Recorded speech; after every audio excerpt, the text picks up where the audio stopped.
Breaking news में बड़ी खबर सामने आ रही है। सपा सांसद जियाउर रहमान बर्क जो है फंसते ही नजर आ रहे हैं। एसआईटी ने उन्हें संभल मस्जिद मामले में आरोपी ठहरा दिया है और इस मामले में तमाम जानकारियों के लिए मेरे साथ मेरे सहयोगी हर्ष भारद्वाज जुड़ रहे हैं, जो हमें बताएंगे कि आखिर अब उन्हें आरोपी ठहरा दिया गया है, तो अब आगे चलकर क्या कुछ कार्रवाई होगी। देखिए, सपा सांसद जियाउर रहमान बर्क का ये झूठ का पर्दाफाश हो गया है, क्योंकि सपा सांसद बार बार ये कहते रहे कि बीजेपी उन्हें फंसाने की कोशिश कर रही है, लेकिन एसआईटी ने मुख्य सबूत दिए हैं और एसआईटी ने मुख्य आरोपी बनाया है सपा सांसद जियाउर रहमान बर्क को। और अब सपा सांसद जियाउर रहमान बर्क को जेल भी जाना पड़ सकता है, क्योंकि इस बार जो सुनवाई हुई है चंदौसी में, उसमें कहा गया है कि लोगों को भड़काने का काम सपा सांसद जियाउर रहमान बर्क ने ही किया था।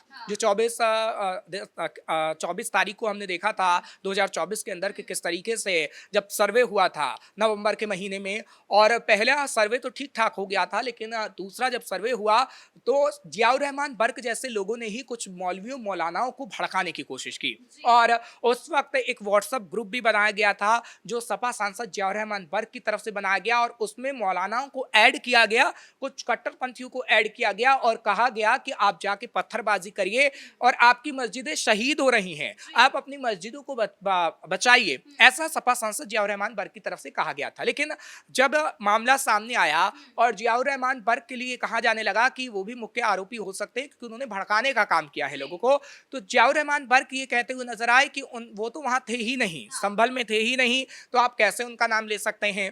और सपा सांसद ये भी कहते नजर आए कि बीजेपी कहीं ना कहीं उन्हें प्रताड़ित कर रही है, बीजेपी उन्हें फंसाने की कोशिश करेगी। लेकिन अब तो सबूत सामने है।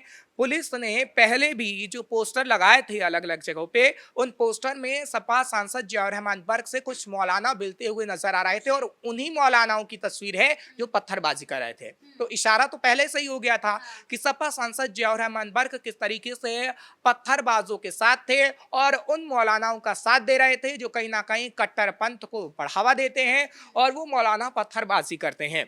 दूसरी तरफ एसआईटी ने जब जांच की तो एसआईटी को पता लगा कि लोगों को भड़काने का काम जियाउर रहमान बर्क की तरफ से ही किया गया था और जियाउर रहमान बर्क को ही मुख्य आरोपी बनाया गया है। अब 21 जुलाई को दूसरी सुनवाई होनी है। अब उसमें क्या होगा वो भी अपने दर्शकों को बताते हैं। दरअसल 21 जुलाई को जब जियाउर रहमान बर्क को मुख्य आरोपी बनाया गया है तो उन्हें कहा जाएगा कि आप पेश होइए और आप बताइए कि आपने क्यों भड़काने का काम लोगों को किया। अगर आपके पास कोई ऐसे सबूत हैं कि आप अपने आप को निर्दोष साबित कर सकते हैं तो आप एसआईटी के सामने रखिए, आप पुलिस के सामने रखिए, तब आप बच सकते हैं। लेकिन आप तो मुख्य आरोपी हैं और 21 जुलाई को जब हम देखेंगे कि सुनवाई होगी तो जियाउर रहमान बर्क को जेल भी भेजा जा सकता है, क्योंकि जियाउर रहमान बर्क बार बार बचने की कोशिश कर रहे थे, बार बार झूठ बोलने की कोशिश कर रहे थे। हमने संसद के बाहर उन्हें देखा कि जब उनसे संभल मस्जिद मामले में सवाल पूछे गए तो लगातार झूठ पे झूठ बोलते नजर आए और कहते नजर आए कि मुझे फंसाने की कोशिश हो रही है, मुसलमानों को प्रताड़ित किया जा रहा है, मैं मुसलमान हूं, मैं टोपी लगाता हूं तो मुझ पर जानबूझकर कार्रवाई की जा रही है। लेकिन अब तो सारे सबूत आपके पक्ष में गवाही दे रहे हैं कि आपने कैसे हिंसा को भड़काने का काम किया है। लेकिन एक सांसद द्वारा इस तरीके से भड़काऊ बयान देना समाज में क्या असर डालता है। देखिए, समाज में क्या असर डालता है इसको सोचने की क्षमता सपा सांसद नहीं रखते हैं, क्योंकि सपा सांसद को और सीधे अखिलेश यादव को सिर्फ वोटों की फिक्र रहती है। और जब तक वो लोगों को भड़काएंगे नहीं, कट्टरपंथियों को बताएंगे नहीं कि मुसलमानों के खिलाफ अत्याचार किया जा रहा है, भ्रम फैलाएंगे नहीं, तो वोट आखिर कहां से मिलेंगे। और सपा सांसद जियाउर रहमान बर्क भी यही करने की कोशिश कर रहे हैं। आप उनके दादा को ले लीजिए कि शफीकुर रहमान किस तरीके से लोगों को भड़काने का काम करते थे और उल जलूल बयान दे देते थे, और उनके पोते जियाउर रहमान बर्क भी कहीं ना कहीं यही सीखने की कोशिश कर रहे हैं। हालांकि समाजवादी पार्टी में ऐसे नेताओं की कमी नहीं है, ऐसे सांसदों की कमी नहीं है, लेकिन आप माहौल को क्यों बिगाड़ने की कोशिश करते हैं कुछ वोटों के चक्कर में। क्योंकि आपको वोट अगर जनता दे रही है तो आप विकास के ऊपर वोट मांगिए, आप बताइए कि कितना उत्तर प्रदेश में आप काम करके दिखाएंगे, उसके अनुरूप आप बताइए कि हाँ हमें वोट दीजिएगा। लेकिन आप तो सिर्फ दंगा भड़काने की कोशिश करना चाहते हैं, आप लोगों में कट्टरता भरने की कोशिश करना चाहते हैं, मुसलमानों को सिर्फ ये बताना चाहते हैं कि अखिलेश यादव ही, समाजवादी पार्टी ही मुसलमानों की मसीहा है। आप करना क्या चाहते हैं? अगर उत्तर प्रदेश में आपने इसी तरीके से काम करते रहे सांसद होके लोगों को भड़काने का, तो आप जेल के अंदर ही होंगे।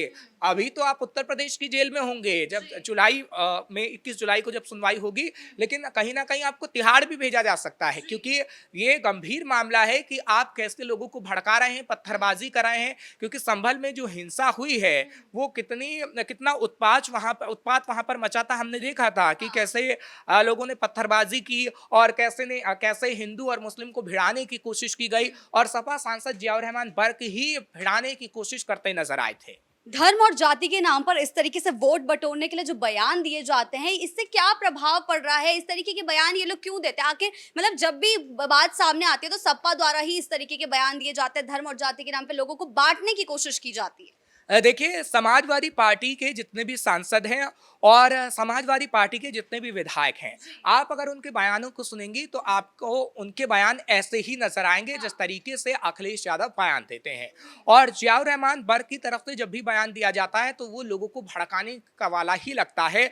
और जियाउर रहमान बर्क पिछले दिनों से कई बार लोगों को भड़काने का काम कर चुके हैं, क्योंकि वो संभल के सांसद हैं। बार बार वो कई मामलों में फंसते हुए नजर आए हैं। और जब एसआईटी अभी कह चुकी है कि सारे सबूत आपके खिलाफ, आपके पक्ष में है, और सारे सबूत ये बताते हैं कि भैया किस तरीके से आपने दंगा भड़काने की कोशिश की थी, तो अब तो वो अपना बचाव करेंगे ही करेंगे। और जो जाति धर्म की आपने बात की है, कहीं ना कहीं जाति का नाम तो लिया ही जाएगा, क्योंकि अखिलेश यादव किस तरीके से एमवाई फैक्टर पे काम करते हैं, किस तरीके से पीडीए को बार बार बताते हैं और यही बताने की कोशिश करते हैं कि कैसे मुसलमान तबका हमारे साथ है और मुसलमान तबका कहीं हमारे से छिटक ना जाए। लेकिन आपने मुसलमानों के लिए किया क्या है? आप सिर्फ मुसलमानों के लिए बात करते रह जाते हैं। अखिलेश यादव सिर्फ मुसलमानों के लिए बात करते हैं। आज तक कोई मुसलमानों के विकास का काम अखिलेश यादव ने किया हो तो बताएं। अखिलेश यादव को लेकर तो आरोप लगते रहे हैं कि ना तो आजम खान का उन्होंने साथ दिया, ना तो किसी ऐसे बड़े मुसलमान नेता का।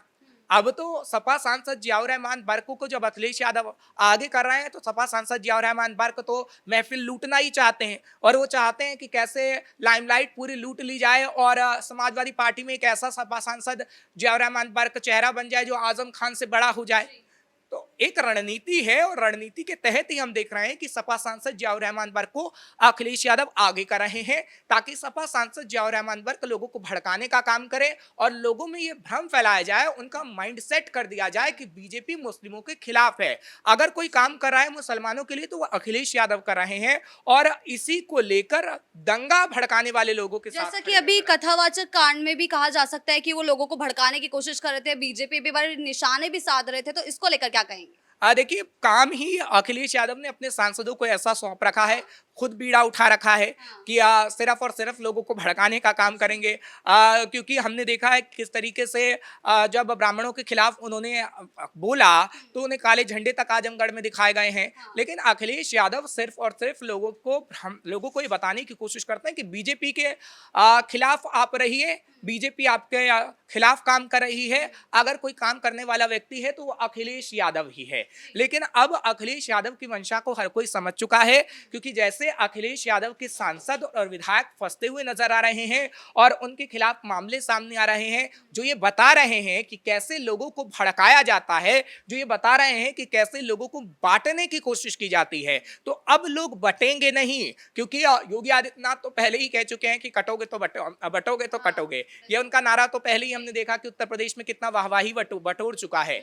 लेकिन यही कोशिश अखिलेश यादव करना चाहते हैं कि बांटिए लोगों को और काटिए लोगों को, क्योंकि संभल में ही यही करने की कोशिश की गई थी। लेकिन अब साक्ष्य सामने आ गए हैं, सबूत सामने आ गए हैं जो जियाउर रहमान बर्क के खिलाफ हैं। और अब जब 21 तारीख को सुनवाई होगी, 21 जुलाई को, तो जियाउर रहमान बर्क को जेल होनी तो तय है। हालांकि वो क्या सबूत रखते हैं कि वो निर्दोष हैं, ये देखने वाली बात होगी, क्योंकि जियाउर रहमान बर्क बार बार यही कहते नजर आए हैं कि भैया मैं तो निर्दोष हूँ, मेरे खिलाफ साजिश की जा रही है। तो आपके पास कोई ऐसा सबूत तो होगा जो दिखाता होगा कि आप निर्दोष हैं। आप उस सबूत को क्यों नहीं रखते हैं? आप बिजली चोरी का मामला देख लीजिए कि बिजली चोरी का मामला सामने आया तो कोई सबूत नहीं था जियाउर रहमान बर्क के पास। आवास का मामला सामने आया तब भी जियाउर रहमान बर्क के पास कोई सबूत नहीं था। लेकिन बार बार वो निर्दोष अपने आप को साबित कर रहे थे। कोर्ट सबूत मांगता है। अगर कोर्ट में मामला चल रहा है, अगर पुलिस आपके खिलाफ सबूत दे रही है, तो आप मान के चलिए कि आपको जेल होनी तय है। अगर आप निर्दोष हैं तो रखिए कोर्ट के सामने सबूत और बताइए मैं निर्दोष हूँ। जी, बहुत-बहुत शुक्रिया आपका इन तमाम जानकारियों के लिए। तो जिया रहमान बर्क जो है फँस चुके हैं और आरोपी भी ठहरा दिए गए हैं एसआईटी द्वारा। लेकिन अब जो आने वाली कार्रवाई होगी 21 जुलाई को, देखना होगा कि उसमें वो अपने आप को निर्दोष कैसे साबित कर पाते हैं, क्योंकि सारे सबूत और सारे जो फैसले हैं वो उनके खिलाफ ही हो रहे हैं। इस पर जो हमारी नजरें हैं बनी रहेगी। ब्रेकिंग न्यूज़ में फिलहाल इतना ही। कैमरा पर्सन कुणाल के साथ मैं शिवानी रतूड़ी, कैपिटल टीवी उत्तर प्रदेश।